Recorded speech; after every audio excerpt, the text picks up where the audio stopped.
Test 7, Section 1. You will hear a woman called Tanya talking to her friend called Simon, who lives abroad. Tanya is planning to visit Simon. First, you have some time to look at questions 1 to 4.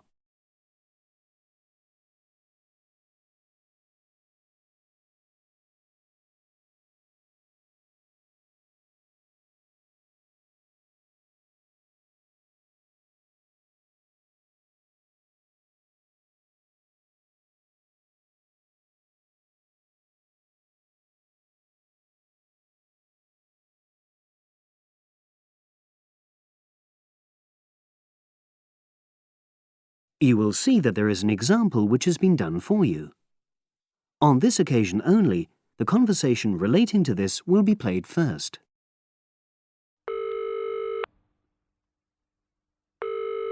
Hello? Hi, is that Tanya? Yes, Simon. Lovely to hear you. How are you? Very well, and we're so looking forward to seeing you. So am I. Now, I don't have a lot of time, I'm afraid, so I wanted to make sure we've got all your details. Have you confirmed your flights? Yes, I'm definitely coming on the 22nd of June. Excellent. Have you got your flight number? Not with me, I'm afraid, but I promise I'll email it.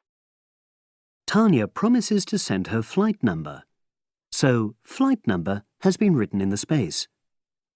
Now we shall begin. You should answer the questions as you listen, because you will not hear the recording a second time. Listen carefully and answer questions 1 to 4.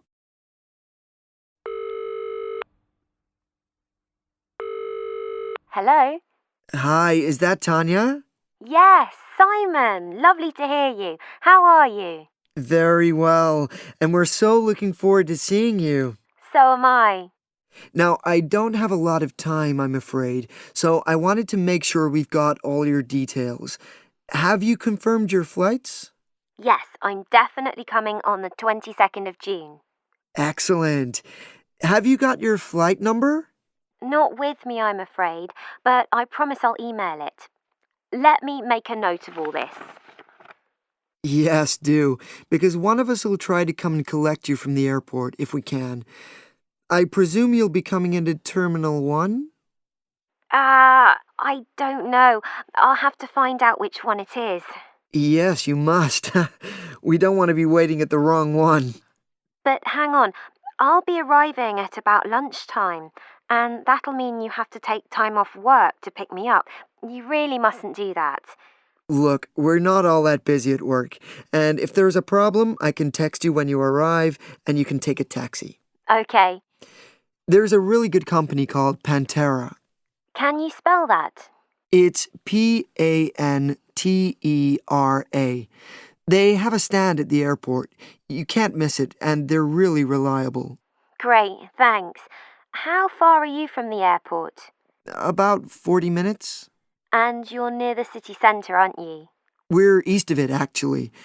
Don't tell the driver city centre because you'll really get caught up in traffic. Okay, and I'll make sure I carry your address with me. Now, have you got my mobile, cell phone number? Yes, you sent it last month. But I tell you what, I don't think I've got yours. I'd better have it now, just in case. Okay, and I changed it recently anyway. Ready? It's 07765 328 411. Before you hear the rest of the conversation, you have some time to look at questions 5 to 10.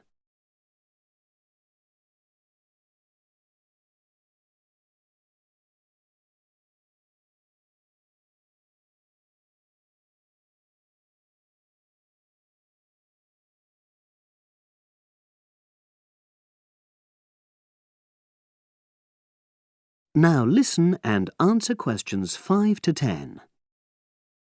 Thanks. Now, what should I pack? Well, all the usual, casual clothes mainly. Though you'd better bring an evening dress. We'll be having at least one fancy dinner in a hotel restaurant.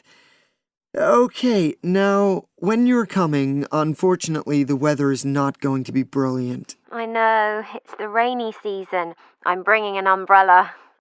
We have tons of those, so don't pack one. But pack a raincoat, a good one, 'cause we'll try and get out for plenty of hikes. Okay, sure. Sounds super. Just what I love. And I'd better remember to pack my sturdy walking shoes. Excellent idea. It's pretty rugged round here, so they have to be tough. I can imagine. I'm so looking forward to getting out. Oh, Simon, before I forget, you recommended I read a book about your area. Yeah, What was the name again? I'd like to read it to get an idea of the history, etc. it's called Mountain Lives, and it's... Hang on, I'm just writing it down. Okay, And it's by Rex Campbell. great. I'll try and get hold of that. Well worth it. Now, the really important things are gifts. Oh, don't worry about that. Just bring yourself. I know, but I'd like to get something for your parents. What about Janice? I know she loves English tea. Oh, that's very kind, but she's not drinking so much of that these days. But she'd love some chocolate. You know her favorite. Oh, yes, that'd be nice. I'll do that. And Alec, is he still into racing? Very much so. I was thinking of bringing a calendar, with horse racing pictures. What a good idea. He'd love that. Great. So that's about it, I think. Yes, I think so. So you'll send me your number again?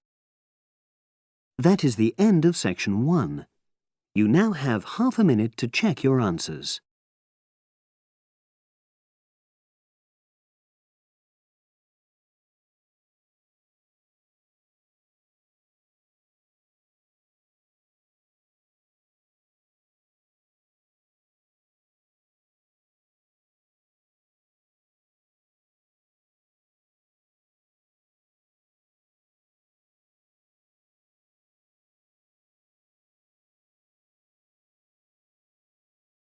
Now turn to section 2.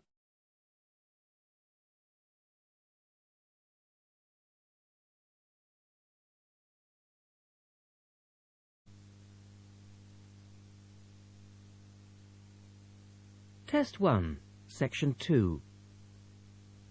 You will hear a reporter talking on the radio about old racing cars. First, look at questions 11 to 16.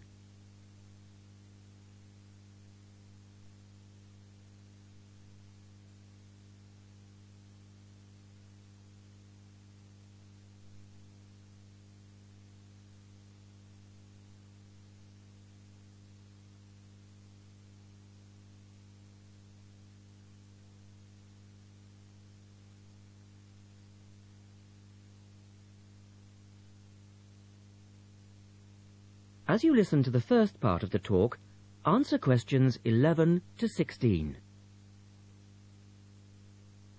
The Goodwood Museum is currently celebrating some of the most extravagant types of car design in its Festival of Speed. Here's our reporter, Vincent Freed, who's on site to tell us about some of the cars on display. Well, here I am, standing in front of one of the most prestigious cars ever built, the Duesenberg. A fantastically expensive, luxurious car built in the early part of the 20th century and bearing all the glamorous qualities of the Jazz Age. How many were there? Well, only 473 Duesenberg J-types were ever built, and the model here is one of the rarest. Each had a short 125-inch chassis or framework, and the body was always in the form of an open two-seater. The technology behind the car's 6.9-litre engine was extraordinary. It featured capsules of mercury in the engines to absorb vibration and provide an incredibly smooth ride. In fact, these cars offered unparalleled performance. In an age when 160 kilometers per hour was considered very fast, the Duesenberg promised a top speed of 180 kilometers per hour and could do 140 kilometers per hour in second gear. Duesenberg, who designed the car, sold it as a frame and engine. This was typical of the age again, and many prestige manufacturers such as Rolls-Royce did exactly the same. Owners able to afford the hefty $9,000 price tag for the basic car would then commission a coachwork company to build a body tailored to their own individual requirements. The Duesenberg's great attraction for the driver was its instrument panel, which offered all the usual features, but also several others, including a stopwatch. It was the Duesenberg's technology that lay behind its success as a racing car, and they dominated the American racing scene in the 1920s, winning the Indianapolis Grand Prix in 1924, 25, and 27. Now look at questions 17 to 20.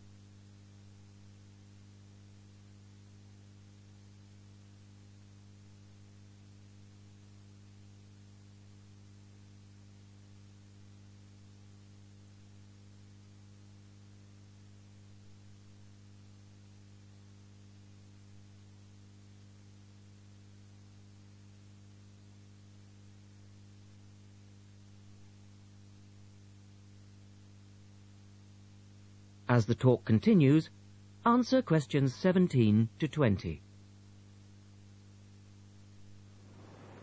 On to another celebrity, the 1922 Leia Helica. Only 30 of these French propeller cars were built, and the model here at Goodwood, which was the fourth to be made, is thought to be the only surviving example still capable of running.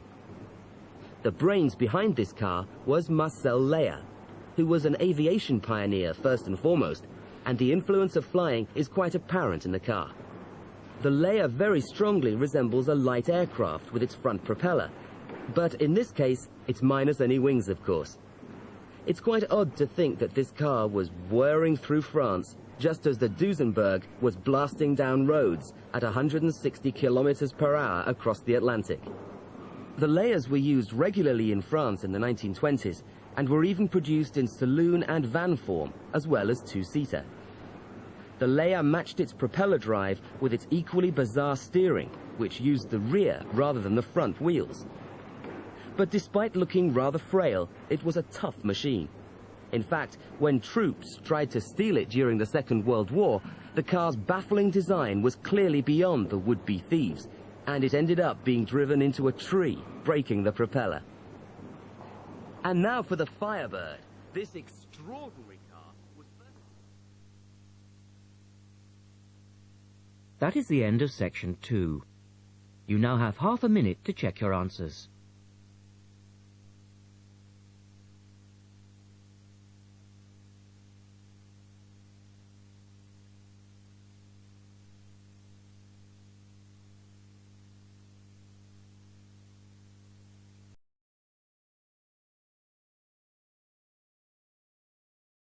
Test 1, Section 3.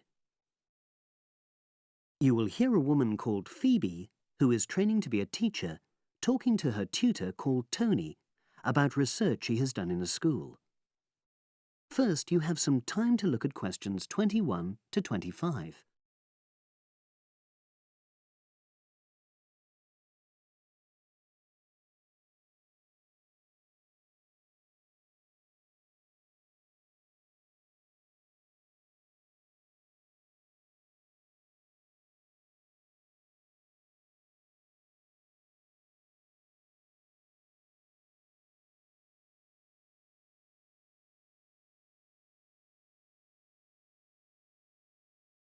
Now listen and answer questions 21 to 25.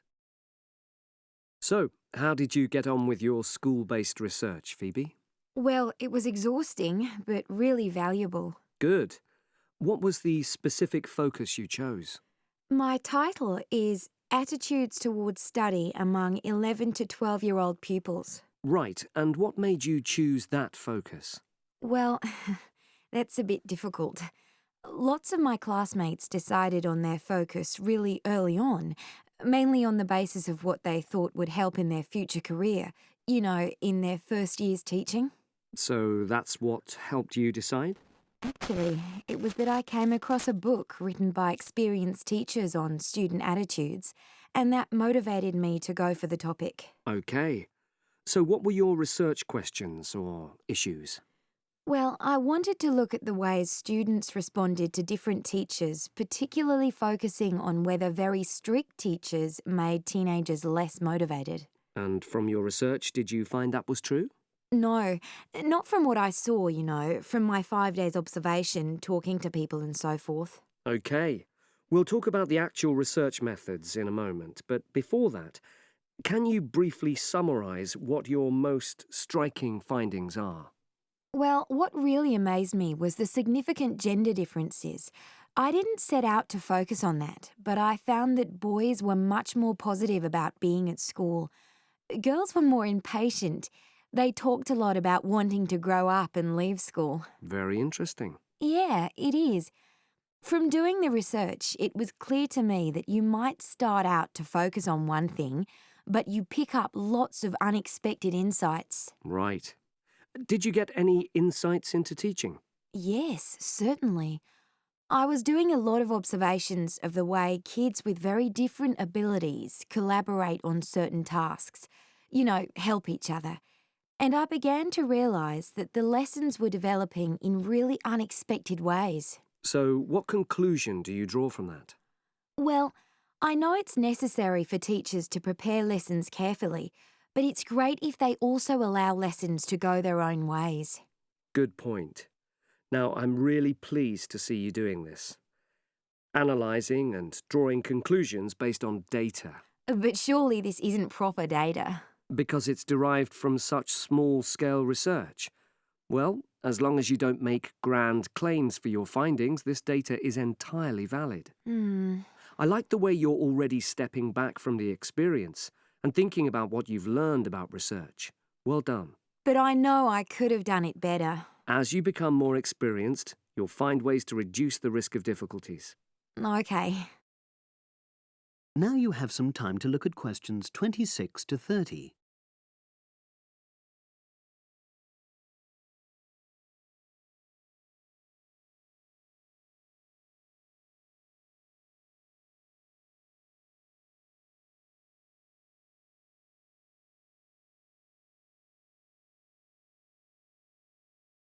Now listen and answer questions 26 to 30. So, let's look in more detail at how you gathered your data. Let's start with lesson observation. Well, it generally went quite smoothly. I chose my focus and designed my checklist. Then teachers allowed me into their classes without any problems, which surprised me. It was afterwards that the grueling work started. Yeah, it's very time-consuming, isn't it? Making sense of analysing your observation notes. Absolutely. Much more so than interview data, for example. That was relatively easy to process, though I wanted to make sure I used a high-quality recorder to make transcription easier. And I had to wait until one became available. Right. And did you interview some kids as well? In the end, yes. I talked to 10, and they were great. I'd imagined I'd be bored listening to them, but... So it was easy to concentrate? Sure. One of the teachers was a bit worried about the ethics, whether it was right to interview young pupils, and it took a while for him to agree to let me talk to 3 of the kids in his class, but he relented in the end. Good. What other methods did you use? I experimented with questionnaires, but I really regret that now.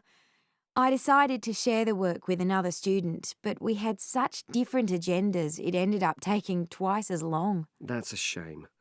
It might be worth you reflecting on ways you might improve on that for future projects. You're right, yeah. OK. And the other thing I did was stills photography. I didn't take as many pictures as I'd hoped to. Lack of time? It's pretty easy just snapping away, but I wanted each snap to have a purpose, that would contribute to my research aims, and I found that difficult. Well, that's understandable, but remember... That is the end of section 3. You now have half a minute to check your answers.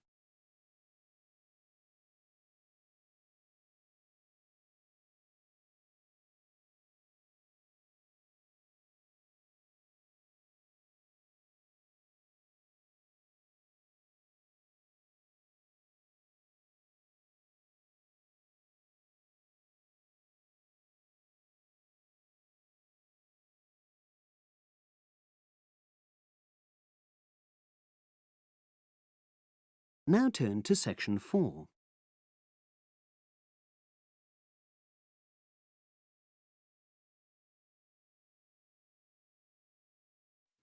Test 1. Exam practice. Listening, section 4. You will hear part of a lecture about exotic pests given as the introduction to a course on ecology and environment. First, you have some time to look at questions 31 to 40. Pause the recording for 1 minute.